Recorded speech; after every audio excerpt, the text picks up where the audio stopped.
One of the most iconic images that comes to people's mind when they think of Maine is a lighthouse. Maine is home to 65 different lighthouses along our coastline. Today, we shall travel back to York, Maine, to hear the tale of an ill-fated ship around one of the most recognized lighthouses in our state. Episode 20. The Isidore, York, Maine. The town of York is one of the oldest in Maine. Settled back in the 17th century, it was a major spot for commerce early in Maine's history.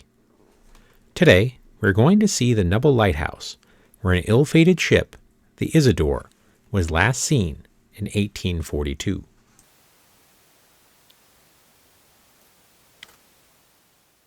Hello, welcome back to Stranger Maine. I'm here back in York to tell you a tale about an ill-fated ship. I'm sitting here at the Nubble Lighthouse, which you can kind of see behind me. I'm sorry for the glare, it is a little early in the morning. This 40-foot tall structure was actually made all the way back in 1879. This is actually my first lighthouse I've covered on this series, but we have a whole bunch of them. Maine's very well known for it. So much so, in fact, the Nubble, being called the emblem of Maine, if you will, is actually on this golden disc that NASA sent out into space. It's kind of a Rosetta Stone in case any other civilization should find it and could tell a little bit about us. But I'm not actually here to tell you about the lighthouse. This was constructed way after the tragedy that befell the Isidore, a ship that was launched in the 1840s, which frankly, a lighthouse at that point, at this place, probably would have been useful. Maybe not so much to this ship.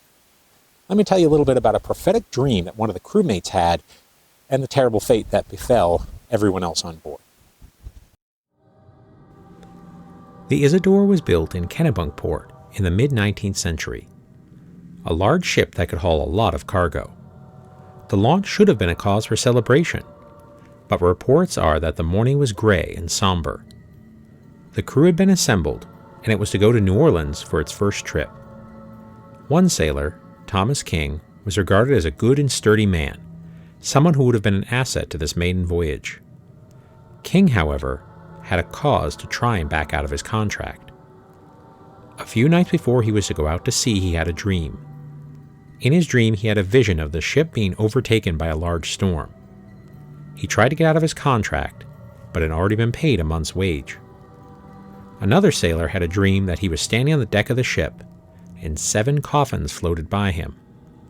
This was a bad omen for someone who makes their living out on the sea. Thomas King did something very out of character, and he hid on the morning of the launch while the rest of the crew sailed away.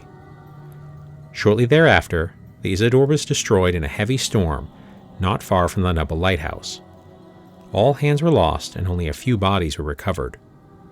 From that point on, people out on the sea claimed to have encountered a phantom version of the Isidore, silently moving along the waves, the crew looking gaunt and dressed in tattered clothes on the deck.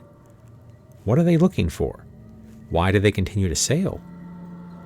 Perhaps they are looking for Thomas King, the member of the crew who slipped out of his duties that first morning. The loss of the ship, in part, was responsible for the creation of the Nubble Lighthouse in York. So now that you've heard the story, the only question you might have left would be, did Thomas King actually have a prophetic dream that saved his life? And is the remains, or at least the ghost of the Isidore, still out at sea somewhere, trying to find the last crew member who should have been on board when she went down? Well, I don't know. There's only one good way for you to find out, though, and that's to come down and check this out. Always have a chance, take a peek at Maine's lighthouses. They're fascinating structures and a huge part of our culture and history. Thank you for watching Stranger Maine. I'll see you next time.